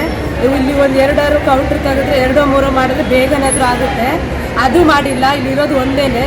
ಹಂಗಾಗಿ ಇದು ಸುಮಾರು ದಿನ ನಾವು ಈಗ 1 ವಾರ ಬಂದು ಹೋಗಿದ್ದೀವಿ. ಊಟ ತಿಂಡಿ ಏನಿಲ್ಲ, ತುಂಬ ವ್ಯವಸ್ಥೆ ಸರಿ ಇಲ್ಲ ಸರ್. ದಯವಿಟ್ಟು ಇದಕ್ಕೇನಾದರೂ ಒಂದು ಪರಿಹಾರ ಮಾಡಿಕೊಡ್ಬೇಕು. ಜನಗಳಿಗೆಲ್ಲ ಅನುಕೂಲ ಆಗುತ್ತೆ. ತುಂಬ ಊರಿಂದೆಲ್ಲ ನನ್ನ ಹೆಸರು ನಿರ್ಮಲಾ ಅಂತ. ನಮ್ಮ ತಂದೆ ತಾಯಿಗೋಸ್ಕರ ಪೆನ್ಷನ್ ಸ್ಟಾಪ್ ಆಗಿದೆ, ಮೆಡಿಸಿನ್ಸ್ಗೆಲ್ಲ ಕಷ್ಟ ಆಗಿದೆ, ಅದಕ್ಕೋಸ್ಕರ ಬಂದಿದ್ದೀವಿ. ಹಂಗಾಗಿ ಇದು ವ್ಯವಸ್ಥೆ ಏನಾದರೂ ಬೇರೆ ಮಾಡಿಕೊಡ್ಬೇಕು ಅಂತ ಕೇಳ್ತೀನಿ. Kumar, CTV news, Nanjangud. ಮಾಲೂರು ತಾಲೂಕಿನ ಅಗಲಕೋಟೆ ಭೂ ವಿವಾದಕ್ಕೆ ಸಂಬಂಧಿಸಿ ಸರ್ವೆ ಕಾರ್ಯದ ವೇಳೆ ಕರ್ತವ್ಯ ನಿರ್ವಹಿಸಿದ್ದ ಪೊಲೀಸ್ ಅಧಿಕಾರಿ ವಿರುದ್ಧ ದಾಖಲಾಗಿರುವ SC/ST ದೌರ್ಜನ್ಯ ಪ್ರಕರಣವನ್ನು ಮರುಪರಿಶೀಲಿಸಿ ಪ್ರಾಮಾಣಿಕ ಅಧಿಕಾರಿಗೆ ನ್ಯಾಯ ಒದಗಿಸಬೇಕೆಂದು ಕೋಲಾರ ಜಿಲ್ಲಾ ಪೊಲೀಸ್ ವರಿಷ್ಠಾಧಿಕಾರಿ ಕನಿಕಾ ಸಿಕ್ರಿವಾಲ್ ಅವರಿಗೆ ದಲಿತ ಮುಖಂಡರು ಮನವಿ ಸಲ್ಲಿಸಿದ್ದಾರೆ.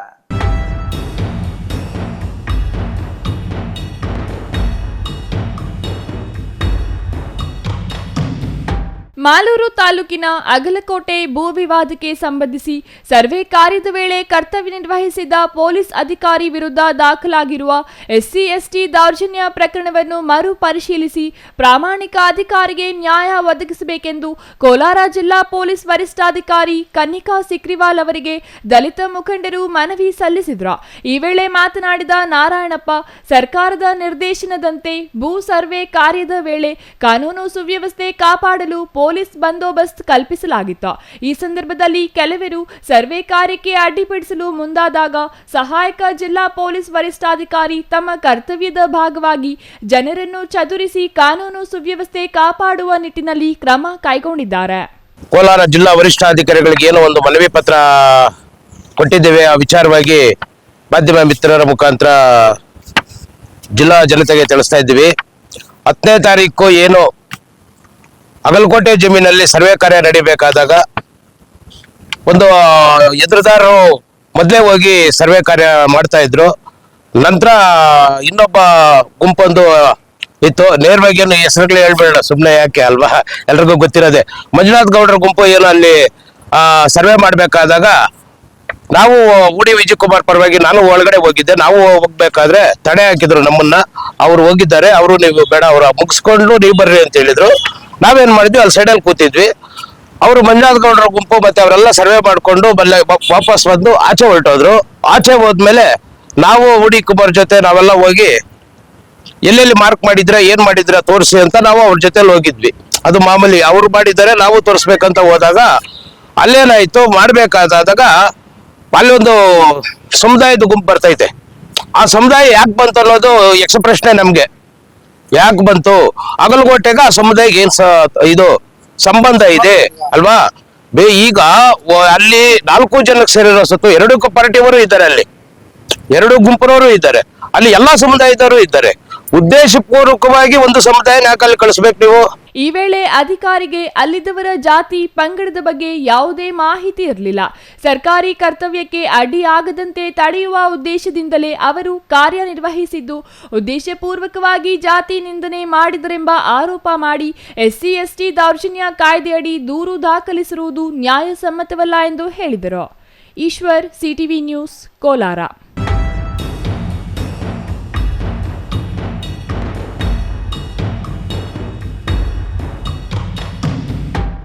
ಶಿಡ್ಲಘಟ್ಟ ವಿಧಾನಸಭಾ ಕ್ಷೇತ್ರದಲ್ಲಿ ಮತದಾರರ ಪಟ್ಟಿಯ ವಿಶೇಷ ಸಮಗ್ರ ಪರಿಷ್ಕರಣೆ ಕಾರ್ಯ ನಡೆಯುತ್ತಿದ್ದು, ಮ್ಯಾಪಿಂಗ್ ಮಾಡಿರುವ 2.09 ಲಕ್ಷ ಮಂದಿ ಮತದಾರರ ಪೈಕಿ 2.06 ಲಕ್ಷ ಮತದಾರರಿಗೆ ಗಣತಿ ನಮೂನೆಗಳನ್ನು ವಿತರಿಸಲಾಗಿದೆ ಎಂದು ಮತದಾರರ ನೋಂದಣಾಧಿಕಾರಿ SS ಆಬೀದ್ ಹೇಳಿದರು.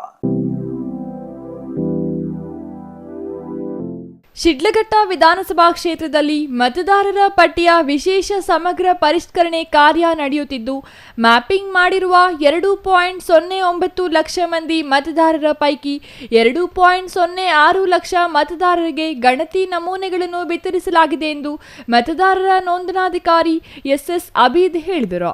ಜೂನ್ 16ಕ್ಕೆ ಅನ್ವಯವಾಗುವಂತೆ ಕ್ಷೇತ್ರದಲ್ಲಿ 2.09 ಲಕ್ಷ ಮತದಾರರಿದ್ದು, ಈ ಪೈಕಿ 2.03 ಲಕ್ಷ ಮತದಾರರ ಮ್ಯಾಪಿಂಗ್ ಮಾಡಲಾಗಿದೆ. ಜೂನ್ 10ರಂದು ಸಂಜೆ 6 ಗಂಟೆ ಅಂಕಿಅಂಶಗಳಂತೆ 2.06 ಲಕ್ಷ ಗಣತಿ ನಮೂನೆಗಳನ್ನು ಮತದಾರರಿಗೆ ವಿತರಿಸಲಾಗಿದೆ ಎಂದರು. ಈಗಾಗಲೇ ನಮ್ಮಲ್ಲಿ 244 ಬೂತ್ ಲೆವೆಲ್ ಆಫೀಸರ್ಸ್ ಕೆಲಸದಲ್ಲಿದ್ದಾರೆ. ಅವ್ರಿಗೆ ಕೂಡ ಸಫಿಷಿಯಂಟು ಸಾಕಷ್ಟು ಅಡಿಷನಲ್ ಸ್ಟಾಫ್ ನಮ್ಮ ತಾಲೂಕು ಆಡಳಿತದನ್ನೆಲ್ಲ ನಾವು ಕೊಟ್ಟಿದ್ವಿ. ನಮ್ಮಲ್ಲಿ ಒಟ್ಟು 2,09,752 ಮತದಾರರು ಇದ್ದಿದ್ದು 2002 ಪ್ರಕಾರ. ಅವರಿಗೆ 2009 ಪೂರ್ತಿ 100% ನಾವು ವಿತರಣೆ ಮಾಡಿದ್ವಿ ಗಣತಿ ನಮೂನೆಗಳು. ಡಿಜಿಟೈಸೇಷನ್ ಆಗಿರೋದು 1,24,645 ಇಷ್ಟು ಡಿಜಿಟೈಸೇಷನ್ ಆಗಿದೆ. ಸಾಯಂಕಾಲನೂ ಕೂಡ ನಾವು 63% ದಾಟ್ತೀವಿ ಅಂತ ನಮಗೆ ಅಂದಾಜಿದೆ. 98.67% ಗಣತಿ ನಮೂನೆಗಳನ್ನು ಈಗಾಗಲೇ ವಿತರಿಸಿದ್ದು, ಈ ಪೈಕಿ 75,931 ಮತದಾರರಿಂದ ಭರ್ತಿ ಮಾಡಿದ ಗಣತಿ ನಮೂನೆಗಳನ್ನು ಸಂಬಂಧಿಸಿದ BLOಗಳು ಕ್ರೋಢೀಕರಿಸಿದ್ದು ಗಣಕೀಕರಣಗೊಳಿಸಲಾಗಿದೆ. ಈ ಪೈಕಿ ಗಣತಿ ನಮೂನೆಗಳನ್ನು ಪಡೆಯದ, ಶಾಶ್ವತವಾಗಿ ಸ್ಥಳಾಂತರಗೊಂಡ, ಮೃತಪಟ್ಟ, ಹೆಚ್ಚು ಮತಗಟ್ಟೆಗಳಲ್ಲಿ ಮತದಾರರಾಗಿರುವ ಹಾಗೂ ಇತರೆ ಕಾರಣಗಳಿಗಾಗಿ 1,151 ಮಂದಿ ಮತದಾರರನ್ನು ಅನರ್ಹ ಮತದಾರರೆಂದು ಗುರುತಿಸಲಾಗಿದೆ. SIR ಕಾರ್ಯ ಮುಗಿಯುವ ಅವಧಿಯೊಳಗೆ ಈ 1,151 ಮಂದಿ ಮತದಾರರ ವಾಸ್ತವ ಸ್ಥಿತಿಯನ್ನು ಮತ್ತೊಮ್ಮೆ ಪರಿಶೀಲಿಸಿ ಅಂತಿಮವಾಗಿ ಅನರ್ಹಗೊಳಿಸಲಾಗುವುದು. SIR ಕಾರ್ಯವು ಜಿಲ್ಲೆ ಹಾಗೂ ಈ ಕ್ಷೇತ್ರದಲ್ಲಿ ಉತ್ತಮವಾಗಿ ನಡೆಯುತ್ತಿದ್ದು, ಎಲ್ಲರೂ ಇನ್ನಷ್ಟು ಸಹಕಾರ ನೀಡಿ SIR ಕಾರ್ಯವನ್ನು ಸುಸೂತ್ರವಾಗಿ ಯಶಸ್ವಿ ಮಾಡಲು ಅವರು ಕೋರಿದ್ದಾರೆ. ಅವರೆಲ್ಲ ಫಾರ್ಮ್ ಕಲೆಕ್ಷನಲ್ಲಿ ಸಹಾಯ ಮಾಡಿದ್ರೆ BLOಸ್ಗೆ ಎಷ್ಟು ಸಂಗ್ರಹಣೆ ಆಗುತ್ತೆ ಅದ್ರ ಪ್ರಕಾರ ನಾವು ಡಿಜಿಟೈಸೇಷನ್ ಮಾಡಬೇಕು. ಸೊ ಕೆಲವೊಂದು ಕಡೆ ಏನು ನಮಗೆ ಕಂಡು ಬಂದಿರೋ ಇಷ್ಟು ದಿನ ಸಮೀಕ್ಷೆಯಲ್ಲಿ ಅಂದರೆ, ತುಂಬ ಜನ 29ನೇ ತಾರೀಕಿದೆ, ಇಲ್ಲ ಫೋಟೋ ತೆಗಲಿಕ್ಕೆ ಡಿಲೇ ಆಗ್ತಿದೆ ಅಂತ ಹೇಳಿ ಬೇರೆ ಕಾರಣಗಳಿಲ್ದಿರೆ ಅವರೇ ತಡ ಮಾಡಿ ಇನ್ನು ಹಿಂಜರಿಕೆ ಕೊಡೋದೋ ಬೇಡವೋ, ಆಮೇಲೆ ಕೊಡೋಣ, ನಿಧಾನವಾಗಿ ಕೊಡೋಣ ಅಂತ ಹೇಳ್ತಿದ್ದಾರೆ. ಸೊ BLOಗಳು ಒಂದೇ ಮನೆಗೆ ಪದೇ ಪದೇ ಹೋಗಿನೂ ಅವ್ರಿಗೆ ಫಾರ್ಮ್ಸ್ ಕಲೆಕ್ಷನ್ ಆಗ್ತಿಲ್ಲ. ಸೊ ಒಂದೇ BLOಗೆ ತಮಗೂ ಗೊತ್ತಿರೋ ಹಾಗೆ ಇನ್ಫ್ರಾಸ್ಟ್ರಕ್ಚರ್ ಏನಿಲ್ಲ, ಅವರು ಮನೆಗೆ ಓಡಾಡಿಕೊಂಡು ಎಲ್ಲ ಕಡೆಯಿಂದ ಬರಬೇಕಾಗತ್ತೆ. ಸೊ ಅಂಥವ್ರಿಗೆ ಹೇಳಿದ್ದೀವಿ ಯಾವ್ಯಾವ್ದಿದೆ ಫಾರ್ಮ್ಸ್ನ ನಾವು ನಮ್ಮ ಸಿಬ್ಬಂದಿಗಳನ್ನೂ ಡೆಪ್ಯೂಟ್ ಮಾಡಿದ್ದೀವಿ. ಇವಾಗ ಪಂಚಾಯತಿ ವ್ಯಾಪ್ತಿಯಿಂದ ಎಲ್ಲ PDOಗಳನ್ನೂ ಸಹಕರಿಸ್ತಿದ್ದಾರೆ. ನಮ್ಮೆಲ್ಲ VAs, ಗ್ರಾಮ ಸಹಾಯಕರು ಮತ್ತು ಎಲ್ಲ ಇಲಾಖೆ ಸಿಬ್ಬಂದಿಗಳು, ಕಮಿಷನರ್ ಸ್ಟಾಫ್ ಆಗಲಿ ನಮ್ಮ ಸ್ಟಾಫ್ ಆಗಲಿ ಎಲ್ಲರನ್ನೂ ಇದೇ ಕಾರ್ಯಕ್ಕೋಸ್ಕರ ನಾವು ಡೆಪ್ಯೂಟ್ ಮಾಡಿ ಇನ್ನೂ ಹೆಚ್ಚಿನ ಪ್ರಗತಿ ಸಾಧಿಸಬೇಕಂತಿದ್ದೀವಿ. ಛಾಯಾ ರಮೇಶ್, CTV ನ್ಯೂಸ್, ಶಿಡ್ಲಘಟ್ಟ. ಇದೀಗ ಚಿಕ್ಕದೊಂದು ವಿರಾಮದ ನಂತರ CTV ನ್ಯೂಸ್ ಮತ್ತೆ ಮುಂದುವರಿಯಲಿದೆ. ಮನೆ ಕಟ್ಸೋದು ಎಷ್ಟು ಕಷ್ಟನೋ ಅದಕ್ಕಿಂತ ಕಷ್ಟ ಮನೆಗೆ ಇಂಟೀರಿಯರ್ನ ಸೆಲೆಕ್ಟ್ ಮಾಡಿ ಒಂದೊಳ್ಳೆ ಲುಕ್ನ ಕೊಡೋದು. ಆದರೆ ಈಗ ಟೆನ್ಷನ್ನೇ ಬೇಡ. ರಾಮೂಸ್ ಅರ್ಬನ್ ಲಿವಿಂಗ್ ಸ್ಟುಡಿಯೋ ಇದು ಲೊಕೇಟ್ ಆಗಿರೋದು ಯಲಹಂಕ ನ್ಯೂ ಟೌನ್ ಬೆಂಗಳೂರು. ಇಲ್ಲಿ ನಿಮಗೆ ಇಂಟೀರಿಯರ್ನಲ್ಲಿ ಎಲ್ಲ ರೀತಿಯ ಸೊಲ್ಯೂಷನ್ ಕೊಟ್ಟು ಕಾನ್ಸೆಪ್ಟ್ ಡಿಸೈನಿಂದ ಫೈನಲ್ ಇನ್ಸ್ಟಾಲೇಷನ್ವರೆಗೂ ನಿಮಗೆ ತಿಳಿಸ್ಕೊಡ್ಲಾಗುತ್ತೆ. ಇವರದ್ದೇ ಓನ್ ಮ್ಯಾನುಫ್ಯಾಕ್ಚರಿಂಗ್ ಯೂನಿಟ್ ಇರೋದ್ರಿಂದ ನಿಮಗೆ ಬೇಕಾದಂಥ ಪ್ರಾಡಕ್ಟ್ನಿಂದ ಇಂಟೀರಿಯರ್ ಮತ್ತು ಫರ್ನಿಚರ್ಸ್ 10 years ವಾರಂಟಿಯೊಂದಿಗೆ ಮಾಡಿಕೊಡ್ತಾರೆ. ಲೇಟೆಸ್ಟ್ ಟ್ರೆಂಡ್ಗೆ ತಕ್ಕ ಹಾಗೆ acrylic kitchen, U shape, L shape, straight kitchen, G shaped kitchen layouts ಮಾಡಿಕೊಡ್ತಾರೆ. ಇನ್ನು ವಾರ್ಡ್ರೋಬ್ ವಿಷಯಕ್ಕೆ ಬಂದರೆ ಅದೆಷ್ಟು varieties, sliding wardrobes, fitted, customised, 2 door, 3 door, 4 doors wardrobes, walk-in wardrobes, single, concealed, transparent glass, acrylic wardrobes, open wardrobes, corner wardrobes ಅಂತ basic to advance ಎಲ್ಲ varieties ಇವೆ. ಹಾಗೆ ನಿಮ್ಮಿಷ್ಟದ wardrobe finishing options ಕೂಡ ಇದೆ. Decorative, laminate finish, leather finish, glass, MDF, roasted glass, mirror, particle board ಅಂತ ನಿಮ್ಮ taste ಹಾಗೆ ಕ್ರಿಯೇಟಿವಿಟಿಗೆ ತಕ್ಕಂತೆ ಎಲ್ಲಾನು ಡಿಸೈನ್ ಮಾಡಿಕೊಡ್ತಾರೆ. ಡಿಸೈನಿಂದ ಡೆಲಿವರಿ, ಡ್ಯೂರಬಿಲಿಟಿವರೆಗೂ ಎಲ್ಲದರಲ್ಲೂ ಎಚ್ಚರಿಕೆ ವಹಿಸ್ತಾರೆ. ಕ್ವಾಲಿಟಿಯಲ್ಲಿ ಕಾಂಪ್ರಮೈಸೇ ಇಲ್ಲ. ನಿಮಗೆ ಬೇಕಾಗಿರೋ ಒಳ್ಳೆ ಔಟ್ಪುಟ್ ಕೊಡಲಾಗುತ್ತೆ. ನೀವು ನಿಮ್ಮ ಮನೆಗೆ ಒಂದೊಳ್ಳೆ ಇಂಟೀರಿಯರ್ ಸೆಟಪ್ ಮಾಡಿಸೋದಾದ್ರೆ ಸ್ಕ್ರೀನ್ ಮೇಲೆ ಕಾಣಿಸ್ತಾ ಇರೋ ನಂಬರ್ಗೆ ಕಾಂಟ್ಯಾಕ್ಟ್ ಮಾಡಿ. ಹಾಗೆ ವಿಸಿಟ್ ಮಾಡಿ Ramu's urban living studio, Yelahanka, new town, Bengaluru. Shri Chamavi party hall 4ನೇ ಮಹಡಿ, ಶ್ರೀ ಚಾಮವಿ ಕಾಂಪ್ಲೆಕ್ಸ್, ಗೆರಿಯಾ ಶೋರೂಮ್ನ ಮೇಲೆ, ನಂಬರ್ 232T, BB ರಸ್ತೆ, ಚಿಕ್ಕಬಳ್ಳಾಪುರ. ನಿಮ್ಮ ಎಲ್ಲ ಶುಭ ಕಾರ್ಯಗಳಿಗೆ ಸುಸಜ್ಜಿತ ಪಾರ್ಟಿ ಹಾಲ್ ಚಿಕ್ಕಬಳ್ಳಾಪುರದಲ್ಲಿ ಸಿದ್ಧ. ಹುಟ್ಟುಹಬ್ಬ, ನಾಮಕರಣ, ಕಾರ್ಯಕ್ರಮ ಯಾವುದೇ ಇರಲಿ, ನಿಮ್ಮ ನಿರೀಕ್ಷೆಗೆ ತಕ್ಕ ಪಾರ್ಟಿ ಹಾಲ್. ನಮ್ಮಲ್ಲಿ ದೊರೆಯುವ ಸೌಲಭ್ಯಗಳು: ವಿಶಾಲವಾದ party hall, 1 dining hall, modern ಅಡುಗೆ ಕೋಣೆ, 300 ಅತಿಥಿಗಳ ಆಸನ ಸಾಮರ್ಥ್ಯ, 2 ಕೊಠಡಿಗಳು ಸಸ್ಯಾಹಾರಿಗಳಿಗೆ ಮಾತ್ರ, AC ಕೇಂದ್ರೀಕೃತ ಪಾರ್ಟಿ ಹಾಲ್, ಪ್ರೊಜೆಕ್ಟರ್ ಮತ್ತು ಪರದೆಯೊಂದಿಗೆ ಸಿದ್ಧವಾಗಿದೆ. AI ಸ್ಪೀಕರ್ಗಳಿಂದ ಆವೃತ, ಲಿಫ್ಟ್ ಕೂಡ ಲಭ್ಯವಿದೆ. 100 ಕಾರ್ಗಳಿಗೆ ಪಾರ್ಕಿಂಗ್ ವ್ಯವಸ್ಥೆ, ಪವರ್ ಬ್ಯಾಕಪ್, ಜನರೇಟರ್ ಲಭ್ಯ. ಕೂಡಲೇ ಸಂಪರ್ಕಿಸಿ. ಶ್ರೀ ಚಾಮವಿ ಪಾರ್ಟಿ ಹಾಲ್, 4ನೇ ಮಹಡಿ, ಶ್ರೀ ಚಾಮವಿ ಕಾಂಪ್ಲೆಕ್ಸ್, ಗೆರಿಯಾ ಶೋರೂಮ್ನ ಮೇಲೆ, BB ರಸ್ತೆ, ಚಿಕ್ಕಬಳ್ಳಾಪುರ.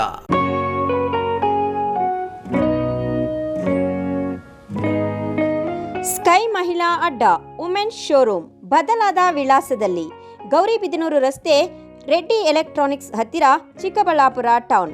ಮೊಬೈಲ್ ಸಂಖ್ಯೆ 9916533636. 15 ವರ್ಷ ಮೇಲ್ಪಟ್ಟ ಮಹಿಳೆಯರಿಗೆ ಬೇಕಾದ ಎಲ್ಲ ತರಹದ ಬಟ್ಟೆಗಳು ಒಂದೇ ಮಳಿಗೆಯಲ್ಲಿ ಲಭ್ಯ. ಉತ್ತಮ ಗುಣಮಟ್ಟದ ಅತ್ಯಾಧುನಿಕ ಬಟ್ಟೆಗಳಿಗಾಗಿ ಭೇಟಿ ಕೊಡಿ. ಸ್ಕೈ ಮಹಿಳಾ ಅಡ್ಡ ನಿಮಗಾಗಿ ಇದೆ. 1-2 ಪೀಸ್ ಕೊಂಡರೂ ಹೋಲ್ಸೇಲ್ ದರದಲ್ಲಿ ನೀಡುತ್ತೇವೆ. ಎಲ್ಲ ತರಹದ ಆಕರ್ಷಣೀಯ ಸೀರೆಗಳು, ಮನಮೆಚ್ಚುವಂತಹ ಸೀರೆಗಳು, ಟಾಪ್ಸ್, ಲೆಗಿನ್ಸ್, ರೆಡಿ ಡ್ರೆಸ್ಸಸ್, ಮಹಿಳೆಯರ ಒಳ ಉಡುಪುಗಳು ಲಭ್ಯ. ಮತ್ತ್ಯಾಕೆ ತಡ, ಒಮ್ಮೆ ಭೇಟಿ ಕೊಡಿ. ಸ್ಕೈ ಮಹಿಳಾ ಅಡ್ಡ, ಗೌರಿಬಿದನೂರು ರಸ್ತೆ, ರೆಡ್ಡಿ ಎಲೆಕ್ಟ್ರಾನಿಕ್ಸ್ ಹತ್ತಿರ, ಚಿಕ್ಕಬಳ್ಳಾಪುರ ಟೌನ್. ಮೊಬೈಲ್ ಸಂಖ್ಯೆ 9916533636.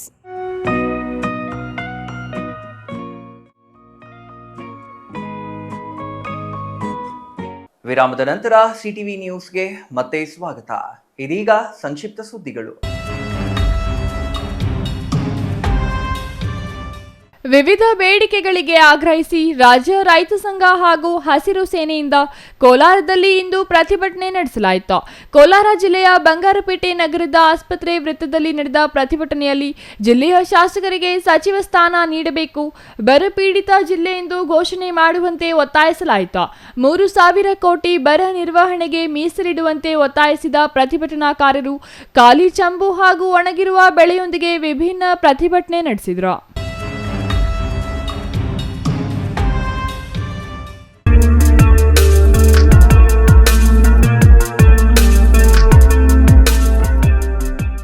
ಜೋರು ಶಬ್ದಕ್ಕೆ ಕೋಲಾರದ ಜನ ಬೆಚ್ಚಿ ಬಿದ್ದ ಘಟನೆ ಇಂದು ನಡೆಯಿತು. ಮಧ್ಯಾಹ್ನ 1:30ಕ್ಕೆ ಜೋರಾದ ಶಬ್ದ ಕೇಳಿ ಬಂದಿದ್ದು ಕೋಲಾರ ಜಿಲ್ಲೆಯ ಬಂಗಾರಪೇಟೆ ಹಾಗೂ ಕೆಜಿಎಫ್ ಭಾಗದಲ್ಲಿ ಶಬ್ದ ಕೇಳಿ ಬಂದಿದೆ. ಕೋಲಾರ ನಗರಕ್ಕೂ ಕಂಪಿಸಿದ ಅನುಭವ ಜೊತೆಗೆ ಜೋರು ಶಬ್ದ ಕೇಳಿ ಬಂದಿದ್ದು ಭೂಮಿ ನಡುಗಿದ ಅನುಭವ ಆಯಿತು. ಈ ಶಬ್ದಕ್ಕೆ ಜನ ಬೆಚ್ಚಿ ಬೀಳುವಂತಾಯಿತು. ಬಂಗಾರಪೇಟೆ ಮನೆಯೊಂದರ ಸಿಸಿಟಿವಿಯಲ್ಲಿ ಶಬ್ದ ಸನ್ನಿವೇಶ ಸೆರೆಯಾಗಿದ್ದು ಬ್ಲಾಸ್ಟ್ ಆದಂತೆ ಜೋರು ಶಬ್ದಕ್ಕೆ ನಾಯಿ ಕಂಗಾಲಾಗಿದ್ದು ಈ ವಿಚಿತ್ರ ಶಬ್ದದಿಂದ ತೀವ್ರ ಆತಂಕ ಆರಂಭವಾಗಿದೆ.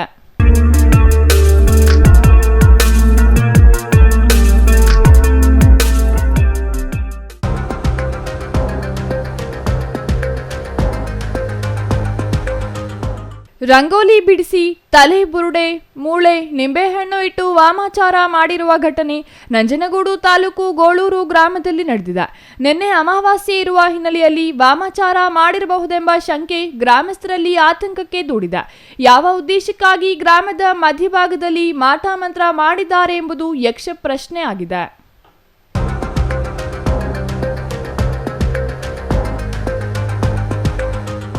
ಕೊನೆಯದಾಗಿ ಮತ್ತೊಮ್ಮೆ ಮುಖ್ಯಾಂಶಗಳು.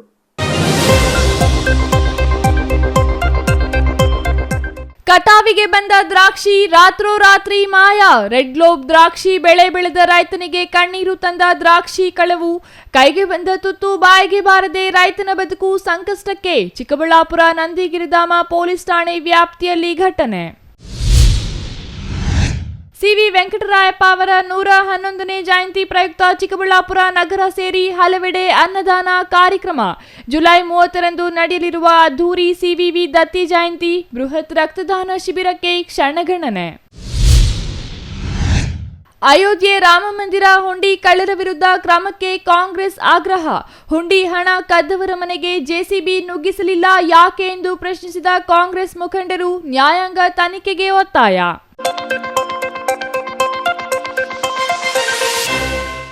ಇದಿಷ್ಟು ಈ ಹೊತ್ತಿನ ಸುದ್ದಿ. ನೋಡ್ತಾ ಇರಿ ಸಿಟಿವಿ ನ್ಯೂಸ್, ಇದು ನಿಮ್ಮ ಜೊತೆಗಾರ.